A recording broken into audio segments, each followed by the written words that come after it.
Tama ang desisyon mo na magpakalayo-layo muna kay Elsie.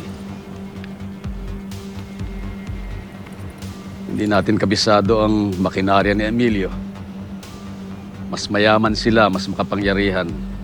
Baka isang tawag mo lang matrace nila tayo o si Elsie.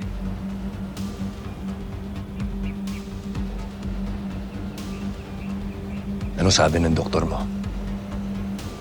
Kailan daw ako gagaling? Matatagalan daw mga ilang buwan. Hindi! Hindi pwede. Kailangan ko gumanti agad. Kailangan ko makasama pamilya ko.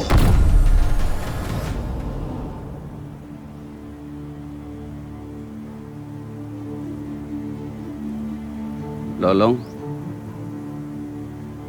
alam kong mahirap sa'yo na humingi ng tulong sa akin bilang ama mo. Pero hindi ka pwedeng mag-isa na lumaban sa laban na ito. Hayaan mong bumawi ako sa'yo. Hayaan mong tulungan kita.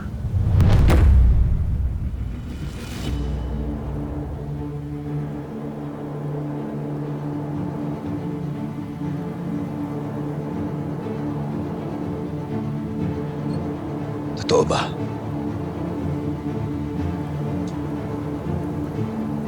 Na ikaw ang nagbigay ng dugo para maligtas ang buhay ko? Marami akong nagawang pagkakamali sa buhay ko, anak.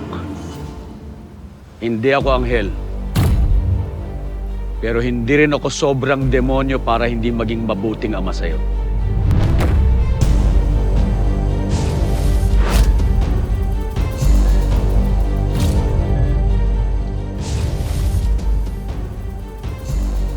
Babawi ako sa mga atraso ko sa'yo. Alang-alang sa mga kaibigan mong nawala, alang-alang sa kapatid kong si Manuel, sa pamilya mo, kay Elsie, sa mga anak mo, mga apo ko. Pagtulungan natin ang laban na ito. Napakaraming kasalanan mo sa akin, Julio.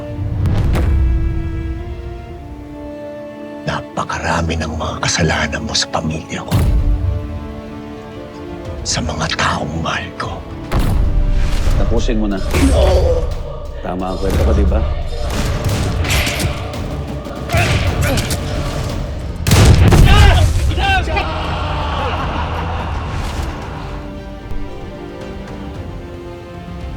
Kaya hindi ko alam.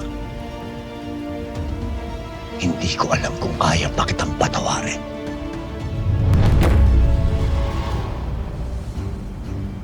Pero tama ka.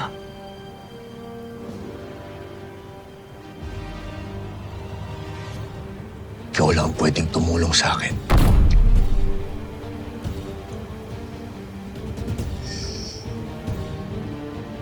Kaya tulungan mo akong gumanti. Tulungan mo akong ubusin ang lahi nila, Emilio. Sigurado ko sa'yo, anak. Gagawin ko ang lahat. Maghihiganti tayo.